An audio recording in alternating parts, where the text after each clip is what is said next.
Welcome back. Jio Infocomm has just reported their Q1FY24 numbers. This is the telecom business, but it also includes the revenues from all its digital acquisitions and its digital offerings. To run you through the basic numbers, the top line growth has come in at 3% on a quarter-on-quarter basis, and there is a little bit expansion in terms of the margins as well. It's a rough indicator of what Reliance Jio could report, because a chunk of Jio Infocomm's numbers would be courtesy the telecom services business of Reliance Jio. Prakash Diwan is here with us on the show now.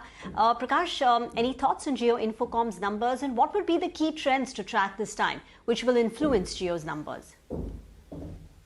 So I think, Rima, first and foremost, the numbers are definitely probably slightly better than even what most of us were expecting. I mean, not that there was any disappointment that was being penciled in as much as on the refining side of the business, but on the Infocom side, this subscriber addition has come in after a gap. So it's a significant mover in that sense. Going forward, I think any kind of potential ARPU increase is the one that any price hikes that they can take, and the adaptation pace of towards 5G.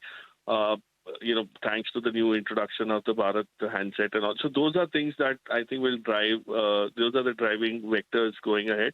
But these numbers are very, very encouraging from the perspective of the fact that Jio has been able to consolidate all the efforts that have gone in the last 4 quarters on SIM rationalization, pricing plans.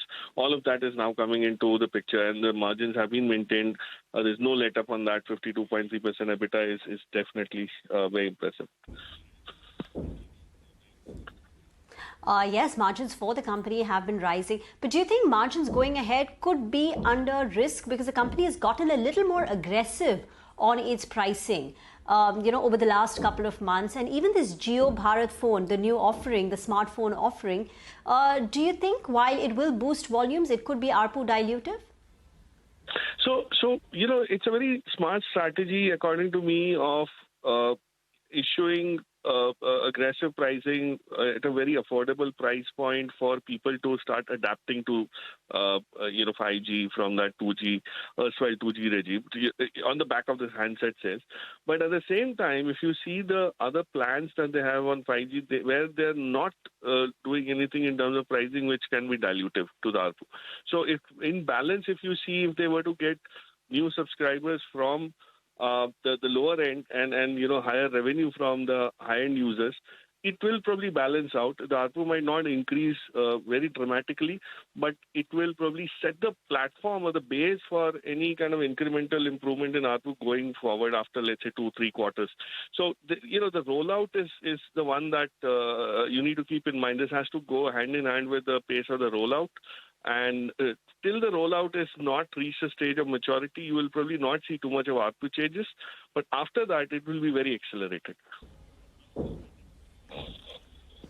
Okay, thank you very much for joining in. We've got Jio's numbers with us, and they're in line with expectations. The company's clocked in a 3% top-line growth. Margins have expanded by 10 basis points on a quarter-on-quarter basis at 52.3%. And at the bottom line as well, the company has reported profits of 4,863 crore rupees, which is slightly ahead of what we were anticipating. The CNBC-TV18 poll had thrown the profits closer to 4,800 crores. So Jio's numbers, prima facie Q1, look pretty good.